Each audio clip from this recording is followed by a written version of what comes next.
So Tyler, you and I've done a couple videos about Lemonade. I did one earlier this week where I took a closer look at the catalysts that have driven its stock price up. And one of the things I didn't talk much about on the video, but we're going to focus on now is their goal, their $10 billion goal, this $10 billion opportunity that they're putting out there. You ready to dig in? There's some opportunity, but as the resident curmudgeon, there's some risks and concerns that I think investors need to be aware of too. You ready? I think you brought me on to be the resident curmudgeon and get all of your rage comments in the comment section. But sure, I'll be your bad guy. Let's go. Love it, Tyler. No, these are real concerns that investors absolutely need to be aware of. As much as we want to put on those rose-colored glasses, we need to know the risks and the things that could undermine the business, that's for sure. I'm Jason Hall. This is Investing Unscripted. We're going to give a close look at Lemonade's opportunity and whether the stock is a buy at this point, how investors should be thinking about it. This video is sponsored by The Motley Fool. If you're looking for even more great stock ideas, go to our special link. It's fool.com/unscripted, and you can get access to the 10 top stocks to buy right now. I'm gonna start with this chart here, the stock price, because this is pretty incredible what's happened basically since the investor day. A couple things, right? So if we actually go back to here, earnings happened,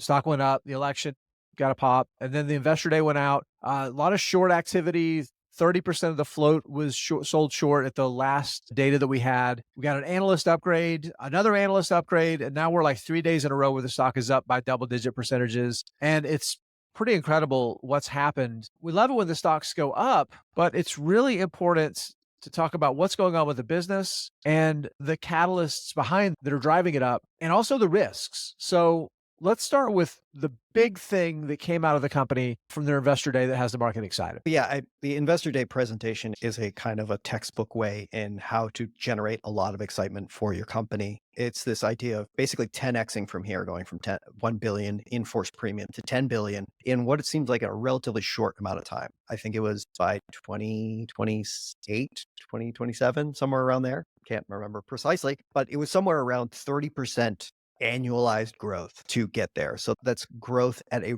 relatively short amount of time to get from 1 to 10. There is a lot to unpack in this massive presentation. I think you and I were commenting before, it's like 300 slides.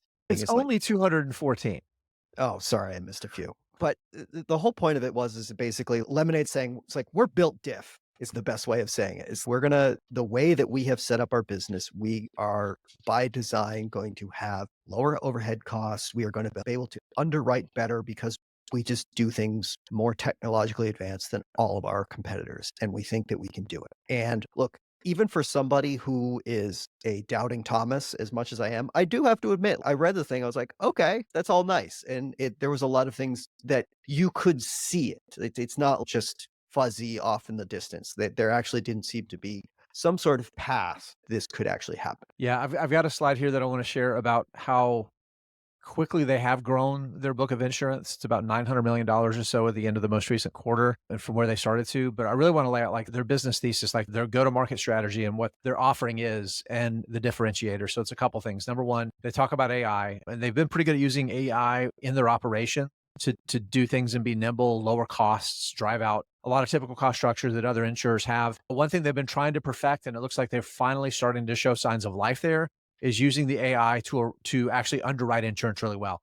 It doesn't matter how good your customer service is, how loyal your customers are. If you can't actually write insurance policies that are profitable, Tyler, it doesn't matter. And their gross loss ratio, this is not even their combined ratio. The combined ratio is the one that like includes your whole business, like your operating costs and everything too. And you want that number to be less than 100% because whatever's left over is your actual underwriting profit, covers all your expenses. Their gross loss ratio, which is like the inverse of gross margin, had been in the 80s and 90s. So their gross dollar profit there were a couple quarters, it was 3 or 4%. That's not going to cover your operations. There's not enough meat left on the bone. Their long-term goal had been 70, 75%. It was 73% last quarter. And it had been coming down, and they've been telling us, here's what we expect to see coming down.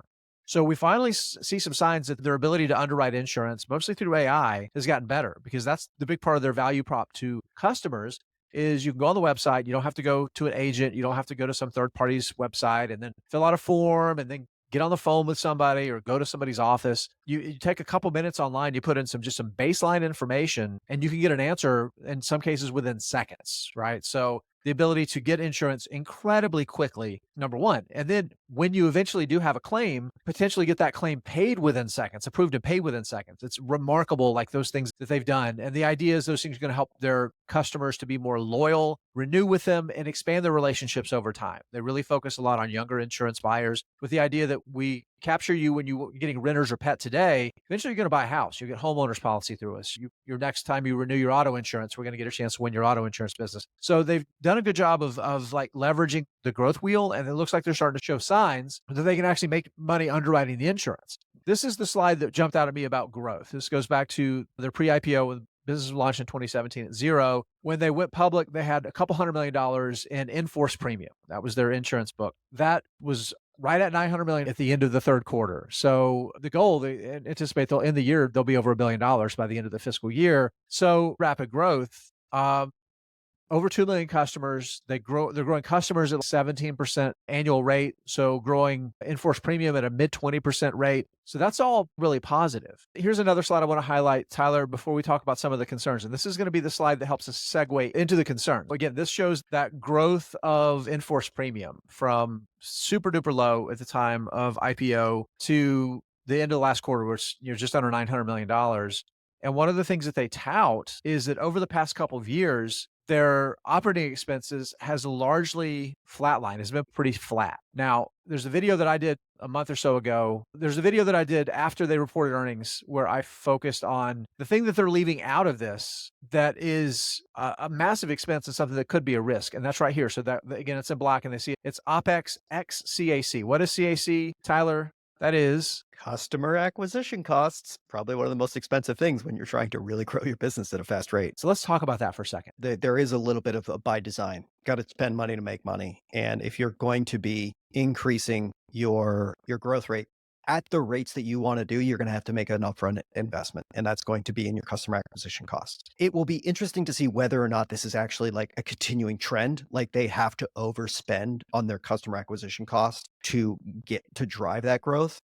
I don't know if that's the case or not, or maybe this is just like hey, we needed to prime the pump a little bit, if you will, to get the growth engine going. So it's not a bad thing. It's just one of those, hey, let's keep watching this over the coming quarters because they say this is by design and it's going to get better. But if it doesn't, then you have to be like, hey, what's going on here? Yeah, that's exactly right. So again, their point is, and I think the point is well made, and I think it is valid, that to be able to hold like your base operating costs pretty steady while continuing to grow that loan book, it is something we need to continue to watch though, because those customer acquisition costs, at some point, maybe the dollar amounts stay the same, but as a percentage of total revenues generated, that number needs to shrink. I think that's a core thing that we can definitely agree on. Yeah, considering they like doubled from the prior year. So yeah, no, that's exactly right. Now, there's an impact of a couple things that are happening that are also other risks we want to talk about. Number one, the company has said we're going to spend money to grow. They're leaning into a strong balance sheet to do that. They've gotten to a point now where because of their better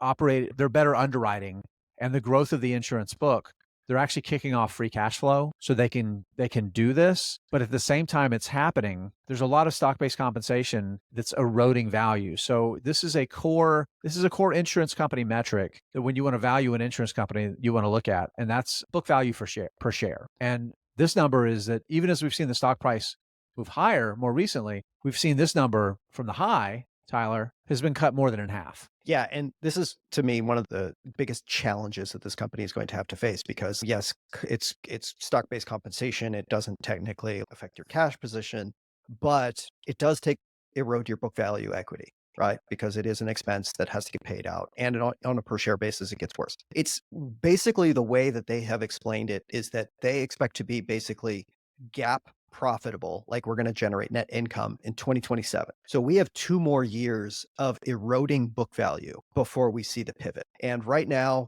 we're at about $593 million in book equity. And that's, like I said, that's continuing to decline. That starts to get a little hairy because like when you have to do things like get reinsurance contracts, those get more expensive when you have a smaller equity cushion, things like that. As much as this is a disruptive insurance company, There are still like the blocking and tackling aspects of an insurance company that really need to come through here.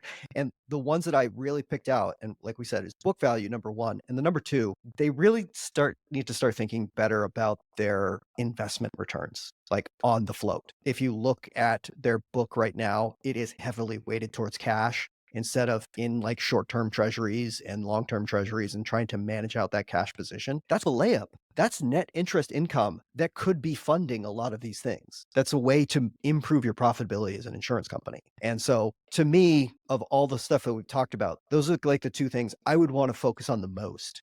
As me, the curmudgeon oh, let's make this work. It's got to be number one, you got to get better investments on your returns. And number two, we really got to start seeing some better, a turnaround on your book value equity a little bit faster. Yeah, I'm gonna push back on the curmudgeon part. This is just like you said, it's the basic blocking and tackling. And as an investor, you love to see growth. You love to see things developing and working well. You love a short squeeze too. We know that's definitely helping the stock price go up. But at the end of the day, the fundamentals matter. And this is going back to really over the past year or so. We've seen again that book value has continued to not just per share, but the actual book value in dollars has continued to erode even as the stock prices has moved higher. And essentially what that means is that the value of what you own as a shareholder is steadily the actual tangible underlying thing that makes the company worth anything is getting smaller and smaller, even as the stock price is going up. So at some point, that definitely has to transition, right? We definitely need to see that transition. It's going to require a lot of patience, Tyler, to see these things come to fruition. And my expectation is that means that one thing we can absolutely expect as investors is a massive amount of volatility in the stock between now and then.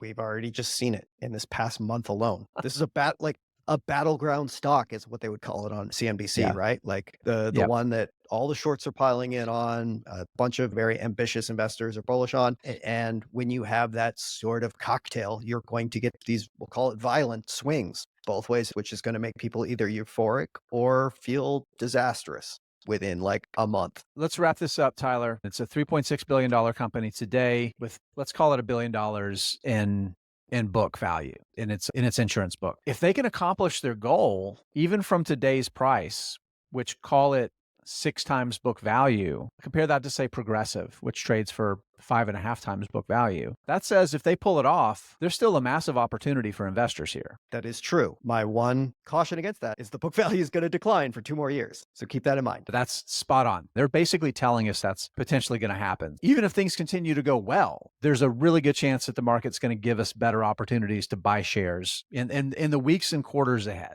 Don't have to swing at every pitch. I know everyone's really excited about it right now. There is always going to be other opportunities down the road.